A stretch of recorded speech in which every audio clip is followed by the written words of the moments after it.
Good morning, it's the 22nd of April. Just departing the Hospedaje Ambassador back into the madness, especially the first few miles as I make my way out of this big town. This morning I'm headed back into the high country to over 13,000 feet where I hope to camp. I'm currently awaiting a response from a space that to my knowledge is closed, but it's still accepting guests if they reach out by WhatsApp, and I'm waiting for a response. It should land me a place to pitch my tent that's covered and also provide me with water. The water is critical, of course.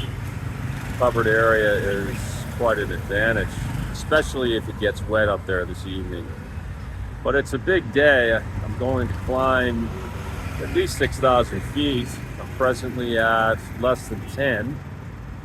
And there's 3 climbs. The last one is over 20 miles, so it's a bit of up and down along the way.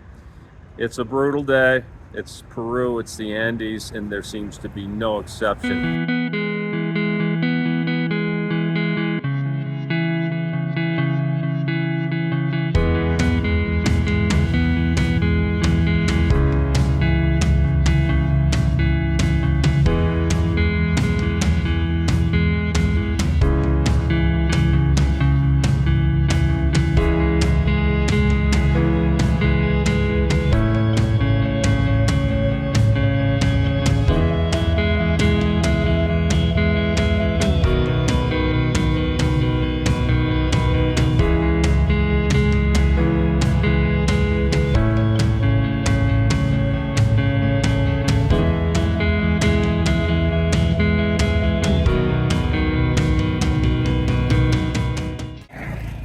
So I'm pedaling now in the direction of Ayacucho from Huanta, where I spent the night, just about to the top of the first climb.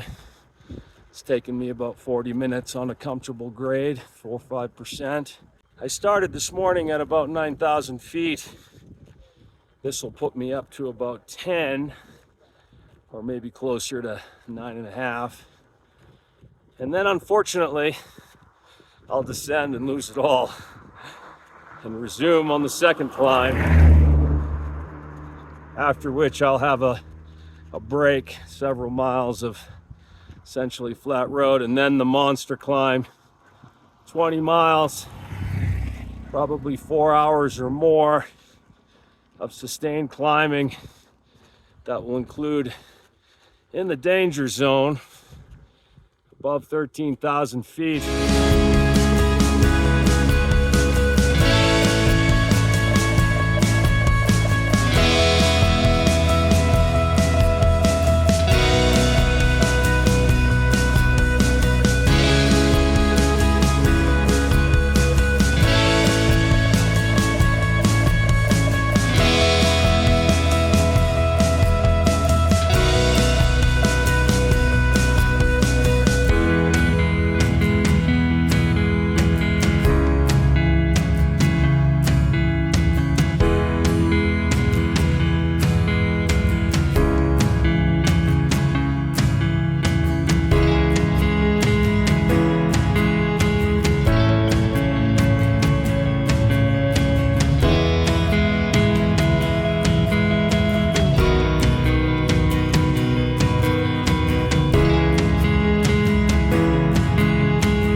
I've reached the point where I drop off the road at 13,000 feet.